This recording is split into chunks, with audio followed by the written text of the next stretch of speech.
Celebrem la Junta de Seguretat Local per a posar en marxa tots els dispositius amb motiu de les falles i de la Setmana Santa. Hi haurà més de 1.100 serveis de la policia local de la nostra ciutat, desplegats en tots els districtes de la ciutat, en diversos torns, i a més amb els dispositius, els efectius i els agents reforçats. I en plena coordinació amb la resta de forces i de cossos de seguretat de l'Estat per a garantir la tranquil·litat en les festes i la seguretat, la plena seguretat. Convidem a la ciutadania a que es desplaci per la ciutat a peu, que ho faci caminant,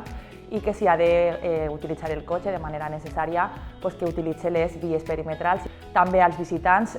convidar-los a que vinguin a la nostra ciutat, que gasten els pàrquings que tenim a la ciutat i els pàrquings dissuasoris, que també estan comunicats en les nostres xarxes socials. Recordar que n'hi ha un horari en el qual no es poden tirar coets, des de les 12 de la nit fins a les 8 del matí, i que tenim dos espais a la nostra ciutat on no es poden tirar coets en tot el dia, que són el Parc de l'Espai Baladre, en la platja, i el Parc de l'Alqueria a Martorell. Han de ser uns dies per a poder disfrutar, per a conciliar també els interessos de tot el veïnat, han de ser uns dies amb conductes cíviques, i ahir hi haurà tolerància zero de les forces i cossos de seguretat davant de qualsevol problema que se puga produir